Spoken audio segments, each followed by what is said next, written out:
জয় গুৰু শংকৰ সৰ্বগুণাকুৰ যাহাকে নাহিকে উপাম তুহাৰি চৰণ কৰি নহত কৌঠি বাৰেক কৰহু প্ৰণম তুহাৰি চৰণ কৰি নহত কৌঠি বাৰেক কৰহু প্ৰণাম। জয় গুৰু শংকৰ। পৰম শ্ৰদ্ধাভাজন আজি আমাৰ এই পবিত্ৰ দিনটোত উপস্থিত হৈ থকা আৰু আজি দিনজোৰা কাৰ্যসূচীৰ আজি প্ৰথমে নাম, তাৰপিছত এতিয়া ৰাম বিজয় ভাওনাৰ এই বছৰ প্ৰস্তুতিৰ আৰম্ভণিতে আমাক এই বছৰ নাম ভাওনাখন উদ্বোধন কৰাৰ কাৰণে আমাক নিমন্ত্ৰণ কৰিছিলে। আৰু আজি বহুদিন আগৰ পৰা আমাৰ বাপে আপোনালোকে জানে উত্তম হাজৰিকা বাপে নিমন্ত্ৰণ জনাইছে এইখন উদ্বোধন কৰাৰ কাৰণে। আৰু মই সেই দিনটোলৈ কালি মই নাটচুবৰত আহি দিনৰ ভাগতো আপোনালোকৰ লগতে নাম কীৰ্তন কৰাত থাকিলোঁ। আৰু এতিয়ালৈ আৰু বাপজনৰ বছৰ অনুগ্ৰহতে এইখিনি হৈছে। মই তেখেতক প্ৰথমে কৃতজ্ঞতা জনালোঁ। লগতে আমাৰ সন্মুখত থকা আজি ভাওনা প্ৰেমী বাপসকল, ভক্তিস্বৰূপ আই মাতৃসকল, বচনাই কণ কণ মইনামণিসকল, সকলোৰে চৰণত সেৱা জনালোঁ, ভক্তি জনালোঁ। আমাৰ ভক্তি ভাৱখিনি গ্ৰহণ কৰিব আপোনাসবেই। পিছে বিশেষ কথা এটা, আজি এটা এনে পবিত্ৰ দিনত, আজি 2026 চন আৰু 26 আজি এই জানুৱাৰী তাৰিখটো, এইফালে 26 আৰু এইফালে 26 বুলিছে। গতিকে 2026 চনৰ 26 জানুৱাৰীৰ দিনা আমি সকলো গম পাওঁ, সকলো জ্ঞানত আছে যে ভাৰতবৰ্ষৰ আজি এটা অন্য দিন। আৰু 1947 চনত সেই সময়ত লৰ্ড মাউণ্ট বেটেন তেওঁৱে ভাৰতৰ স্বাধীনতাত চহী কৰিছিলে। আৰু তেওঁ চহী কৰি ভাৰতখন স্বাধীন কৰি দি থৈ উঠিছিলে লৰ্ড মাউণ্ট বেটেনে। আৰু তাৰপিছত যায় 47 পৰা 50 চনত আমাৰ সকলোৱে আমি জ্ঞাত, সেই সময়ত সেই সভাপতিত্ব কৰিছিলে ডক্টৰ আম্বেদকাৰে। আৰু সংবিধান খচৰা ৰচনা কৰিছিলে আম্বেদকাৰৰ সভাপতিত্বত। গতিকে তেতিয়াৰ পৰা গণৰাজ্য দিৱস বুলি তেওঁ ঘোষণা কৰিছিলে।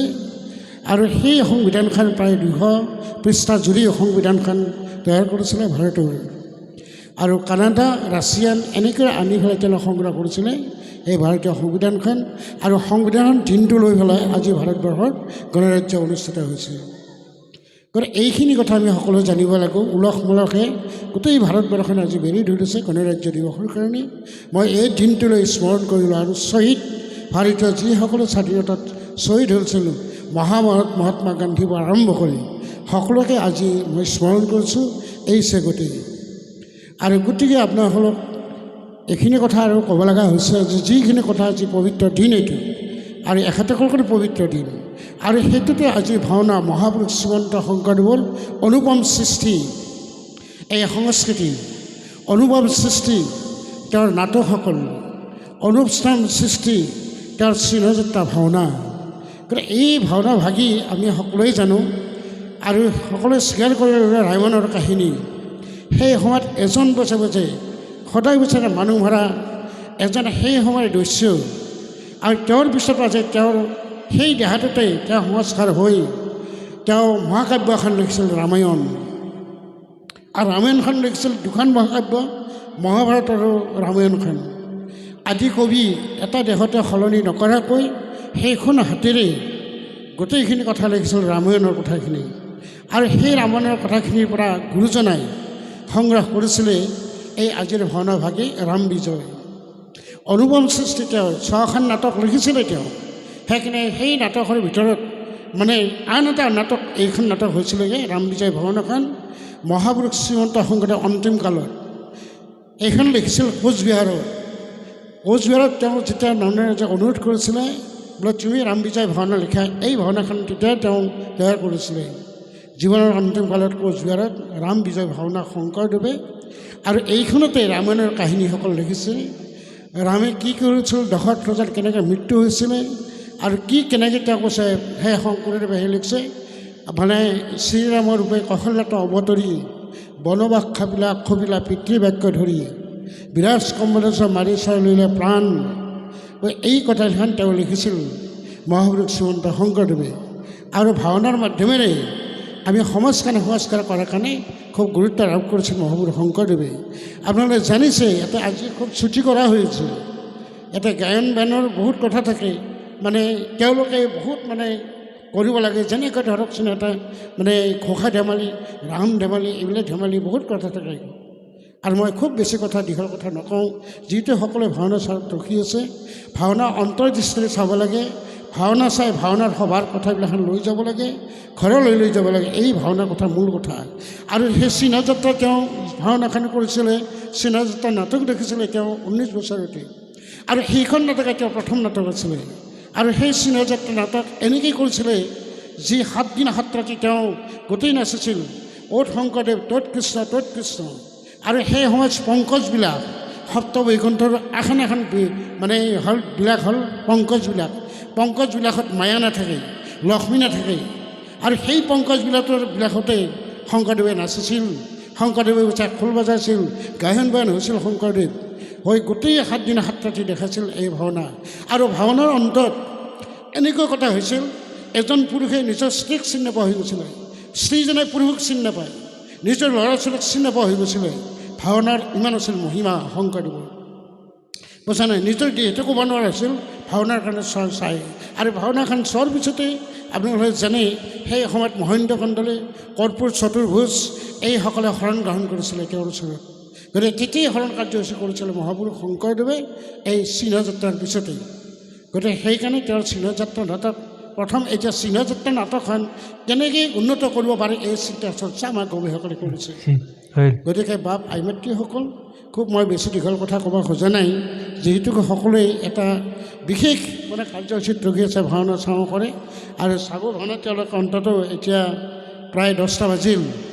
গতিকে সেই 10টা বাজিলক মই অপেক্ষা কৰিলোঁ। এতিয়া বচোন আপোনাসকলে ভাওনা চোৱাৰ সময়, মোৰ বহুত দীঘল কথা আছিলে, কিন্তু সেই কথাবিলাখন ক'ব নোৱাৰিম এতিয়া ভাওনাৰ কথা। আন এটা কথা নক'লে নহয়, সেইখন হ'ল আপোনাসকলে আমাৰ এই তেওঁ আন এটা লিখিছিল মাজে মাজে, কেলিগোপাল, ৰাসক্ৰীবাৰ কেলিগোপাল নাটক আনিছিলে। আজি এটা শুভ খবৰ, সেই কেলিগোপাল নাটক চাই আমাৰ ভাষাটো ধ্ৰুৱতী কৰিছে। যি অসমীয়া ভাষাটো দিলিষ্ট ভাষাটো ধ্ৰুৱতী কৰিছে মহাপুৰুষৰ কেলিগোপালৰ পৰা। একটা ভাষা ধ্ৰুৱতী হ'ব লাগিলে বহু বছৰ লাগে, আৰু সেই ভাষাটো ধ্ৰুৱতী হ'বৰ কাৰণে বহু বছৰ লাগে কাৰণে 500 বছৰ আগত যিটো কেলিগোপাল নাট লিখিছিল, নাটখন তাৰ পৰা সংগ্ৰহ কৰিছে আমাৰ ভাষাটো ধ্ৰুৱতী ভাষা। মানে আমি যেনেকৈ কৰি মা বোলোঁ, যেনে দেউতা বোলোঁ, ঠিক তেনে বহাগ জেঠ বোলোঁ, তেনেকৈ এই কথাবিলাক চব ধ্ৰুৱতী হৈ গৈছিলে দিল্লীস্থ ৰাইজৰ লগত, দিল্লীস্থত। গতিকে সেই দিল্লীত এই যি ভাষাটো ধ্ৰুৱতী কৰিছিল মহাপুৰুষ শংকৰদেৱৰ সেই কেলিগোপাল নাটকখনৰ যি ৰাসক্ৰিয়া কৰিছিলে, সেই ৰাসক্ৰিয়া নাটকখনৰ পৰা এই সংগ্ৰহ কৰিছিলে। এইটো শুভ কৰাম আমাৰ ভাষাত তেতিয়ালৈ ধ্ৰুৱতী হোৱা নাছিল, এতিয়া হৈ গ'ল গুৰুজনাৰ কৃপাত। গতিকে বাপ আইমাতৃসকল, আৰু বেছি কথা নকওঁ, ক'লে গোটেইখনে ৰখি আছে। এটা নিশ্চয় আমাৰ এই বচনাই ৰাম বিজয় ভাওনাখন চোৱাৰ কাৰণে, ৰামেৰ পিছত ৰামে কি কৰিছিলে, ৰামায়ণৰ কাহিনী কি কৰিছিলে, এই সকলো কথা আমাৰ ভাওনাৰ সভাৰ মাজেদি আপোনালোকে উপভোগ কৰিব পাৰিব। মই বক্তৃতা দি থাকিলে, বক্তৃতা দিয়া মানুহ বহুত কথা কৈ থাকিলেও আমনি লাগিব আপোনালোকৰ নিশ্চয়। মই সেইখিনি বোধ কৰিছোঁ অন্তৰেৰে, আৰু মোক যি মাতি আনি এইখিনি কৰিব দিছে, মই তাৰ কাৰণে মই কৃতজ্ঞতা জ্ঞাপন কৰিছোঁ। যেনে আপোনাসকলৰ প্ৰাথমিক শাখাৰ, এই আঞ্চলিক শাখাৰ, গতিকে আৰু ভাওনা দলটোকো মোৰ ফালৰ মই কৃতজ্ঞতা জনাইছোঁ, গায়ন বায়নক কৃতজ্ঞতা সন্মান জনাইছোঁ। আৰু পাঠকসকলে নাম গাই যি মধুৰ সৃষ্টি কৰিছে দিনৰ পৰা এতিয়ালৈ, বুজাই যি পূৰ্ণময় বছৰ এখন বৈকুণ্ঠ পৰিণত কৰিছে, সকলোৰে চৰণে প্ৰণিপাত জনাইছোঁ আমি। আৰু যি সহযোগ কৰিছে সেই সকলকো কৃতজ্ঞতা জ্ঞাপন কৰিছোঁ। আমাৰ ভাওনাৰ সূত্ৰধাৰ ওলাব, আমি তেখেতসকলক কৃতজ্ঞতা জ্ঞাপন কৰিছোঁ। গতিকে যি ভাৱৰীয়াসকলে ইয়াত আমি জানিছোঁ কি হ'ব, গতিকে এইখিনি কথা ৰওক। নামনি অসম, ওপৰ অসম, আমি নামনি অসমৰ মানুহ নলবাৰীত, আমাৰ তাতে ভাওনাৰ সৃষ্টি বহুত কম, কিন্তু এতিয়া হৈছে আমাৰ নলবাৰীতে নাম বিজয় ভাওনা কৰা হৈছে, কেলিগোপাল নাটক কৰা হৈছে, ৰঙিয়াত কৰা হৈছে। বহুত চেষ্টাৰ মূৰত ভাওনা বুলি ক'লে আমাৰ গোটেই ভকত হ'ল, বহুত ভকত হয়, কেনেধৰণৰ ভাওনা চাম। আমাৰ তাতে থিয়েটাৰপন্থী মানুহ বেছিভাগ, থিয়েটাৰ চাই, থিয়েটাৰতে অনুৰাগটো বেছি। কিন্তু এতিয়া ভাওনা প্ৰচাৰ হৈছে, নলবাৰীত ভাওনা অসমৰ হৈ গৈছে মূল ভিত্তিত, একেবাৰে হৈছে 3 দিন ধৰি। এতিয়া বেছি বুজি পাইছে, ভাওনাসকলৰ মতা হৈছে, ভাওনাৰ গুৰুত্ব আৰু হৈছে। মহাপুৰুষ শ্ৰীমন্ত শংকৰদেৱৰ অনুপম সৃষ্টি, এইবাৰ এই সৃষ্টিটোতেই মহাপুৰুষ শংকৰদেৱে গোটেইখিনি মানে দখল কৰিব পাৰিছিল অন্তৰ সকলোৰে। গতিকে বাপ আইমাতৃসকল কোনো মহাপুৰুষে এইটো কৰিব পৰা নাই। কোনো মহাপুৰুষৰ এনেকুৱা কথা নাই। হজৰত মহম্মদ আছে, যীশু খ্ৰীষ্ট আছে, বুদ্ধদেৱ আছে, কিন্তু এনেকুৱা কোনো কথা কৰিব পৰা নাছিল। মহাপুৰুষ শংকৰদেৱে একমাত্ৰ তেওঁ এই কৰিছিল পবিত্ৰ নামঘৰৰ সৃষ্টি, ভাওনাৰ সৃষ্টি, তেওঁ বছৰ মানে আপোনাৰ বছৰে নাটক সৃষ্টি, তেওঁৰ সেই ৰচনা এইবিলাক। গতিকে সেইজন মহাপুৰুষৰ চৰণত প্ৰণিবাদ জনাইছোঁ, মহাপুৰুষ মাধৱদেৱৰ চৰণত প্ৰণিবাদ জনাইছোঁ আৰু গোটেই ৰাইজক প্ৰতি সেৱা জনালোঁ। আৰু শেষত এটি কথা নকলেই নহয়, আমাৰ মাজৰ হিয়াৰ আমঠুসকলৰো জুবিন গাৰ্গ এনেকৈ এটা সংস্কৃতি বিশেষ বছৰ নেতৃত্ব দিছিল গানেৰে। জুবিনক স্মৰণ কৰিছে, হে জুবিন, তুমি ৰাষ্ট্ৰপতি নহ'লা, তুমি নহ'লা প্ৰধানমন্ত্ৰী, ৰাজনীতি নকৰিলা, কেৱল গীত নীতি তুমি কৰিলা, তুমি মাত্ৰ সংস্কৃতি নীতি। গতিকে তোমাকো স্মৰণ কৰিলোঁ। তোমাৰ গৰিমাক কৈছিলা, মই সোম সাগৰৰ তলত খোলা, মই বছে ৰাজনীতিৰ ওচৰত নুঘূৰোঁ, মোৰ ওচৰত ঘূৰিলে তুমি কৈছিলা অসম নিজে নিজে বন্ধ হ'ব মোৰ মৃত্যুৰ দিনা। অসম বন্ধ হ'ল। তুমি যিখিনি কৰিছিলা তোমাৰ আজি সমাধি হৈ থকা নাই, তীৰ্থস্থান হৈ গ'ল। সেই জুবিন, পবিত্ৰ স্থানত আজি পবিত্ৰ নামঘৰত আজি গোটেই অসমবাসীয়ে তোমাৰ কাৰণে বেছে সকলোৱে শ্ৰদ্ধা আৰু তোমাক ভক্তি নিবেদন কৰিছে। তুমি নাই, তুমি তোমাৰ মৃত্যু মানে অমৰত্ব হওক, তুমি আমাৰ মাজত জীয়াই থাকা, তোমাৰ গানবিলাক তোমাক জীয়াই ৰাখিব। জানা জুবিন, এইখিনি কথাকে তোমাক আজি স্মৰণ কৰিছোঁ। পবিত্ৰ শিল্পী তুমি যি ৰচনা কৰিছিলা সেই শিল্পই আজিও আছে অসমবাসীক সকলোৰে চকু পানী তুলিছিল। ছিংগাপুৰত যাই তোমাৰ মৃত্যুবৰণ হৈছিল। গতিকে সেই নাই বিচাৰিছে সকলো। তোমাৰ মোচা নাই, মৰমৰ গৰিমাই আজিও সিন্দুৰ কপালৰ পৰা মোচা নাই। আশা কৰিছে তোমাক, তুমি কেনেকৈ বেজি তোমাৰ ন্যায়টো বিচাৰি পায়। এই হ'ল অসমবাসীৰ আশা। ভগৱানে নিশ্চয় কৃপাবৰ্ষণ কৰিব। হে জুবিন, তোমাক এইখিনি তোমাৰ মৃত্যু অমচিতম সদ্গময় তমসম জ্যোতিৰ্গময় মৃত্যুৰ অমৃতংগময় ওম শান্তিহি, ওম শান্তিহি, ওম শান্তি। হে জুবিন, তোমাৰ শান্তি হওক। তুমি শংকৰদেৱৰ গীত গাইছিলা, শিৰোমণি এই গীত গাইছিলা তুমি ইও। গতিকে তোমাক পাছে এইখিনি কৈ আজি পবিত্ৰ বচনা এই অনুষ্ঠানটো উদ্বোধন হোৱা বুলি আমি ঘোষণা কৰিছোঁ।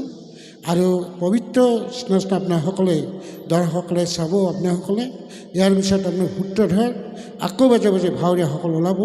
সকলোকে মিনতি জনালোঁ। সদয় শেষত আপোনাসকলক স্মৰণ কৰি এটি মহাপুৰুষ শংকৰদেৱৰ মানে আমি ঘোষাৰে আমি সামৰি ওলাইছোঁ। আপোনালোকক সকলোকে সেৱা জনালোঁ। আৰু সকলোৱে হৰিধ্বনি কৰিব।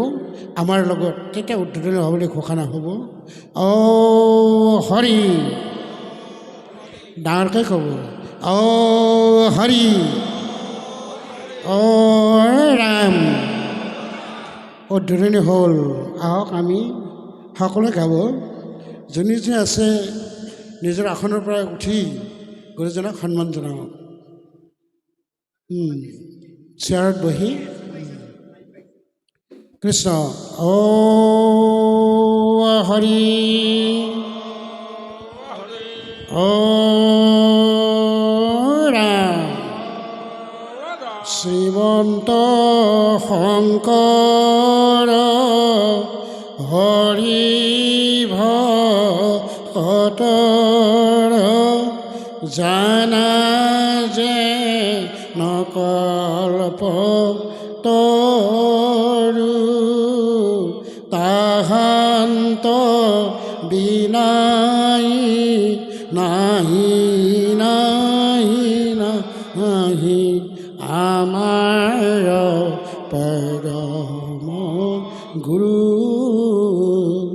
তাহান্ত বিনাই নাহি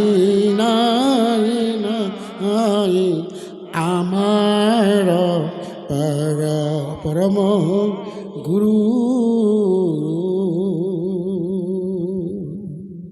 ও হৰি, ও ৰাম। সকলোৰে কল্যাণ কামনা কৰি আজিৰ উদ্বোধনী হ'বলৈ ঘোষণা কৰিছোঁ আৰু সকলোকে সেৱা জনালোঁ। দায় দোষ আমি ক্ষমা বিচাৰিছোঁ আপোনালোকৰ চৰণত। আমি এটি সেৱা জনালোঁ, আসন গ্ৰহণ কৰক। কৃষ্ণ